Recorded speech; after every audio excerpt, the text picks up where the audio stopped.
हाय बच्चों, जूने प्लैनेट में आपका स्वागत है, जहाँ हर कहानी से है एक नई सीख। माँ, मुझे बहुत भूख लगी है। 2 दिन से ठीक से कुछ खाया भी नहीं। कब तक ऐसे ही रहेंगे? बेटा, मैं क्या करूं? पूरे गांव में काम ढूंढ ढूंढ कर थक गई हूं। कोई मुझे काम देने को तैयार ही नहीं है। 6 महीने हो गए, घर का किराया भी नहीं दिया जा सका। माँ, अगर ऐसा ही चला तो हम कभी किराया नहीं चुका पाएंगे। तुम दोनों चिंता मत करो, मैं आज फिर कोशिश करूंगी। शायद कोई काम मिल जाए। इतने में बाहर से जोर की आवाज आई। अंजलि, बाहर निकल। अंजलि, बाहर निकल। अंजलि घबराई हुई दोनों बेटियों के साथ दरवाजे पर आई। जी कहिए भोला जी, क्या बात है? तुमने मुझे समझ क्या रखा है? पूरे 6 महीने बीत चुके हैं, एक भी रुपया किराया नहीं आया। भोला जी, माफ कर दीजिए।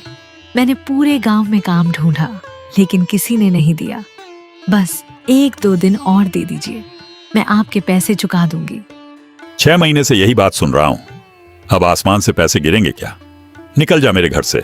दया कीजिए भोला जी, मैं अपनी दोनों बेटियों को लेकर कहाँ जाऊंगी? मुझे तुम्हारी कोई परवाह नहीं। जहाँ जाना है जाओ। तेरे पति की वजह से लोग आज भी नफरत करते हैं। शुक्र मानो कि गांव वालों ने तुम्हें यहाँ रहने दिया। चलो माँ, जिनके दिल में दया नहीं, उनसे भीख में छत मांगने का कोई फायदा नहीं। भोला ने उनका सामान बाहर फेंक दिया और तीनों को घर से निकाल दिया। पूरा दिन अंजलि और उसकी बेटियां गांव की गलियों में भटकती रही, लेकिन किसी ने सहारा नहीं दिया। माँ, पूरा दिन बीत गया, अब हम कहाँ जाएंगे? मुझे बहुत भूख लगी है। बेटा, चिंता मत करो, भगवान हमारी मदद जरूर करेंगे। माँ, क्यों ना हम हरी घाटी के जंगल में एक छोटी सी झोपड़ी बना लें। वहां हमें कोई ताना नहीं देगा। ठीक है बेटियों, आज से वही जंगल हमारा नया घर होगा। अंजलि और उसकी दोनों बेटियों ने जंगल में लकड़ियों और सूखी घास से एक छोटी झोपड़ी बना ली। थके हारे तीनों उसी झोपड़ी में रात बिताने लगे।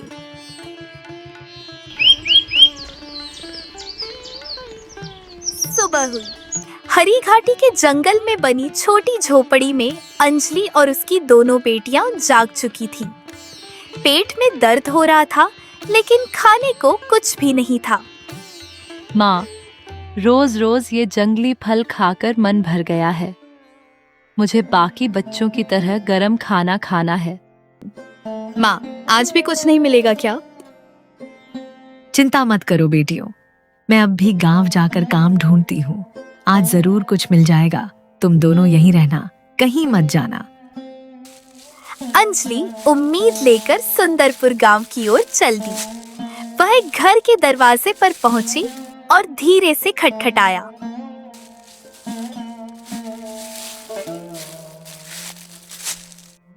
बहन जी, अगर कोई काम हो तो मुझे दे दीजिए। मैं मेहनत करके अपनी बेटियों का पेट पालना चाहती हूँ। अरे तू अंजलि है ना, यहाँ से चली जा। हमारे घर में तेरे लिए कोई काम नहीं है।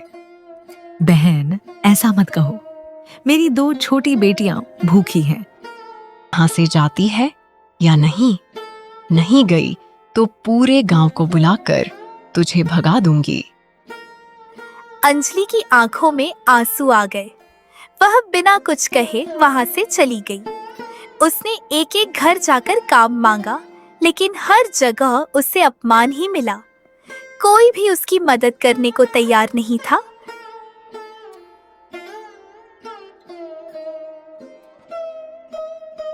हे भगवान, आखिर हमने इन लोगों का क्या बिगाड़ा है? कोई हमारी मदद क्यों नहीं करता? उदास मन से अंजलि जंगल की ओर लौटने लगी। रास्ते में उसने कुछ जंगली फल तोड़ ली। कम से कम आज रात बेटियों को भूखा तो नहीं सोना पड़ेगा।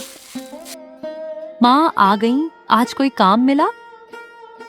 नहीं बेटा, पूरे गांव में किसी ने काम नहीं दिया, लेकिन मैं जंगल से ये फल लेकर आई हूँ। आज इन्हीं को खाकर पेट भर लो। कोई बात नहीं माँ, भूखे सोने से अच्छा है कि हम ये फल खा ले। एक दिन भगवान जरूर सुनेंगे। तीनों ने थोड़े से फल खाए और चुपचाप लेट गई। झोपड़ी के बाहर हवा चल रही थी। अंजलि की आंखों में आंसू थे, लेकिन वह बेटियों के सामने रो नहीं सकी। भगवान, बस इतनी कृपा कर देना कि मेरी बेटियों को 2 वक्त की रोटी नसीब हो जाए। उस रात भी तीनों ने भूख और उम्मीद के साथ गुजारी। अंजलि मन ही मन ठान चुकी थी कि कल वह फिर से कोशिश करेगी।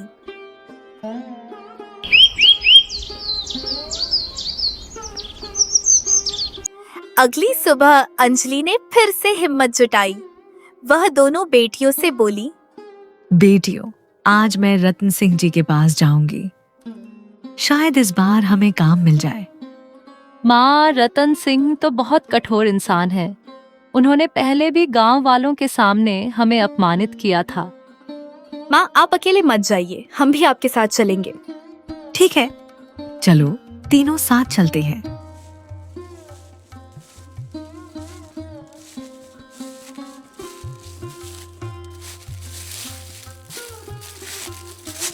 अंजलि अपनी दोनों बेटियों के साथ रतन सिंह की हवेली पहुंची।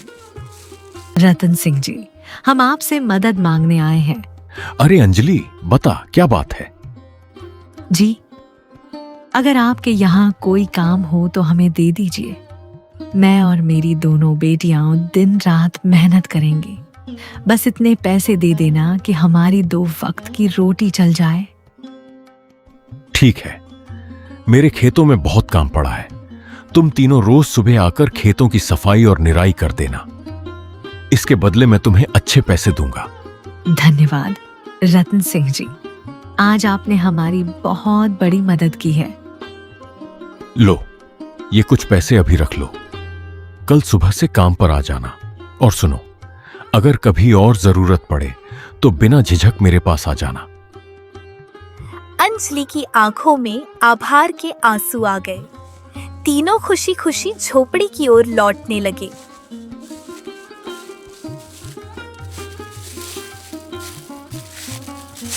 माँ, गांव वाले रतन सिंह जी के बारे में बुरी बुरी बातें करते हैं, लेकिन आज तो उन्होंने हमारी बहुत मदद की। हाँ बेटा, शायद वो उतने बुरे नहीं जितना लोग कहते हैं। चलो अब जल्दी घर चलते हैं, कल से हमें काम पर भी जाना है।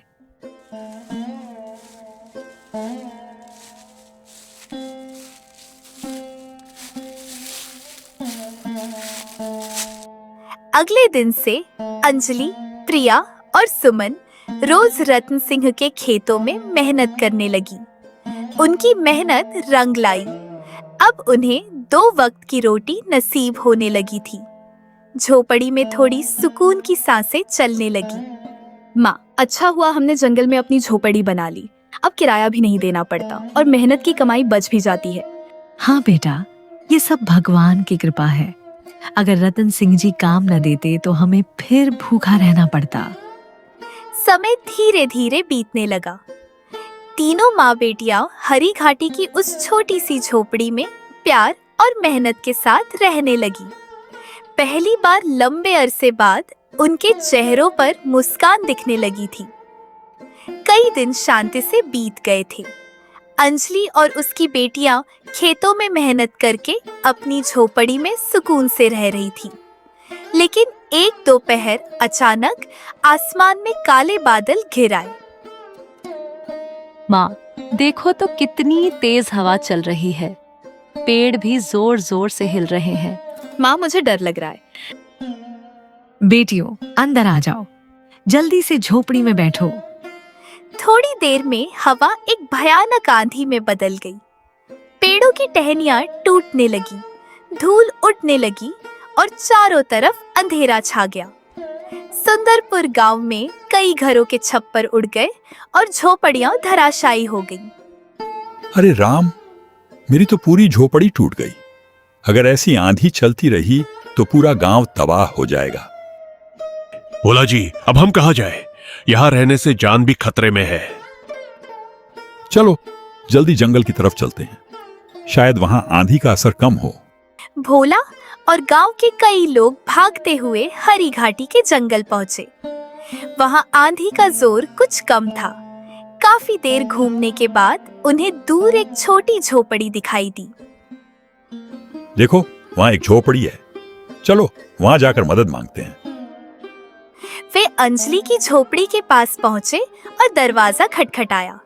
अंजलि ने दरवाजा खोला तो सामने भोला और कई गांव वाले खड़े थे। सबके चेहरे पर डर और लाचारी साफ दिख रही थी। भोला जी, आप सब यहाँ कैसे? अंजलि, गांव में बहुत भयानक आंधी चल रही है। कई घर टूट चुके हैं। हमारे पास रहने की कोई जगह नहीं बची। अगर तुम अनुमति दो तो क्या हम कुछ देर यहाँ रुक सकते हैं? नहीं माँ, बिल्कुल नहीं।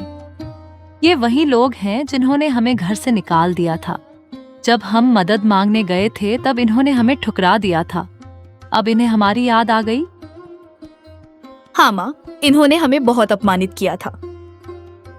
बेटियों, ऐसा मत कहो।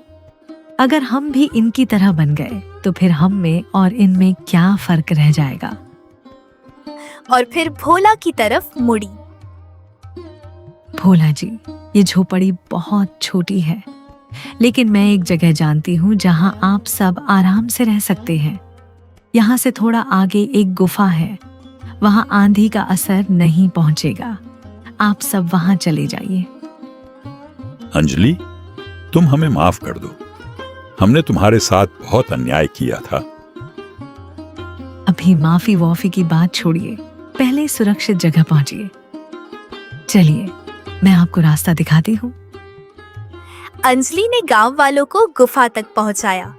प्रिया और सुमन चुपचाप माँ के पीछे पीछे चल रहे थे। उनके मन में गुस्सा था। माँ, आपने इनकी मदद क्यों की? इन्होंने तो हमें बहुत दुख दिए थे। बेटा, बुराई का जवाब बुराई से देने से कुछ नहीं बदलता।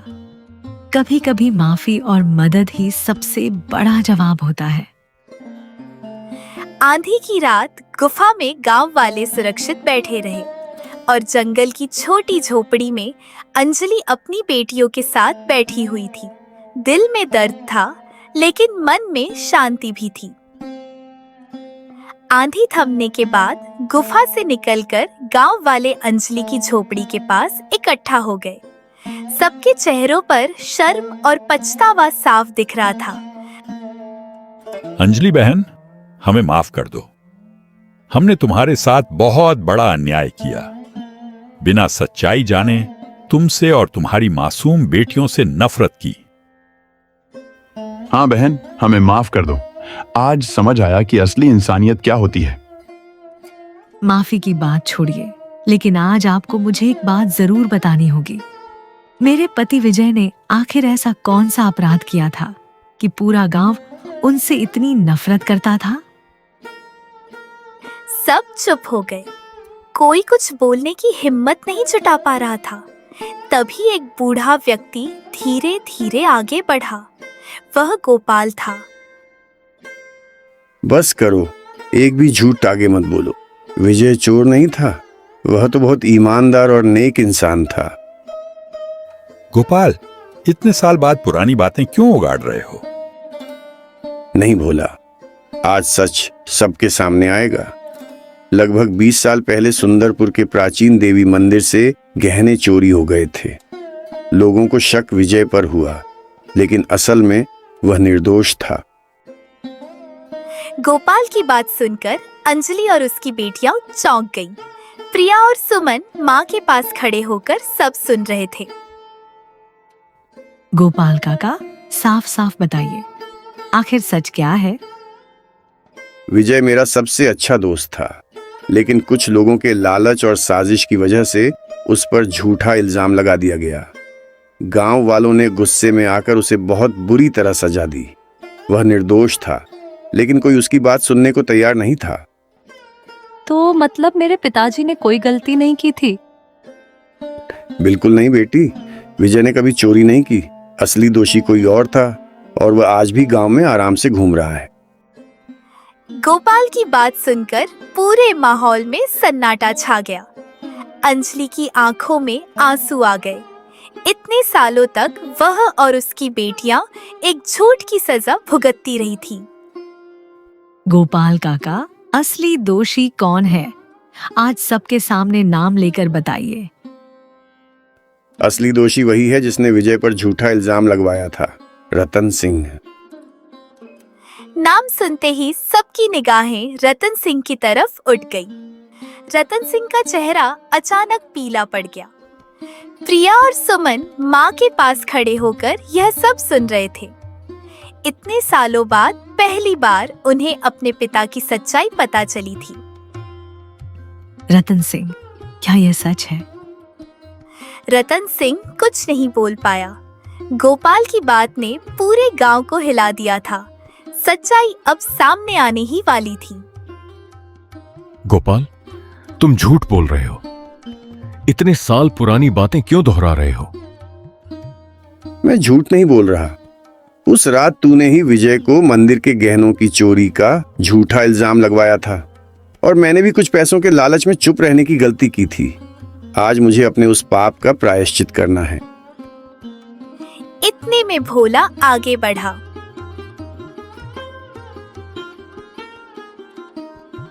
रत्न सिंह, अगर तू निर्दोष है तो साफ साफ बता, मंदिर के गहने कहाँ हैं? मैं बताता हूं। गहने मैंने अपने घर के पीछे वाली जमीन में दबा रखे हैं। भोला और कुछ गांव वाले तुरंत रतन सिंह के घर पहुंचे। थोड़ी खुदाई के बाद एक पुरानी पोटली निकली। उसमें मंदिर के वही गहने थे जो सालों पहले चोरी हुए थे। बोला, ये देखो रतन सिंह, तूने पूरे गांव को धोखा दिया। एक निर्दोष इंसान की जिंदगी बर्बाद कर दी। इसे सजा मिलनी चाहिए। इसे गांव से निकाल दो। सब गुस्से में रतन सिंह की तरफ बढ़ने लगे। तभी अंजलि आगे आई और सबको रोक दिया। मेरे पति निर्दोष साबित हो गए हैं। मुझे किसी को सजा देने की इच्छा नहीं है। मुझे सिर्फ सच्चाई चाहिए थी और आज वो मिल गई। माँ, इन्होंने हमारे पिता के साथ इतना बड़ा अन्याय किया। क्या हम इन्हें माफ कर दें? बेटा, नफरत से नफरत नहीं मिटती। अगर हम भी वैसा ही व्यवहार करें तो हम में और इनमें क्या फर्क रह जाएगा? माफी ही सबसे बड़ी ताकत है। अंजलि की बात सुनकर गांव वाले शर्मिंदा हो गए। भोला ने सिर झुका लिया। अंजलि बहन, आप सच में बहुत बड़ी इंसान हैं। हम सब ने आपको और आपकी बेटियों को बहुत दुख दिए। हमें माफ कर दीजिए। मैंने माफ कर दिया। अब बस इतना चाहती हूँ कि मेरी बेटियां उस सम्मान के साथ जी सकें। गांव वालों ने फैसला किया कि रतन सिंह को सुंदरपुर छोड़कर चले जाना होगा। रतन सिंह सिर झुकाए चुपचाप वहां से चला गया। माँ, अब कोई हमें बुरा नहीं कहेगा ना? नहीं बेटा, अब कोई नहीं कहेगा।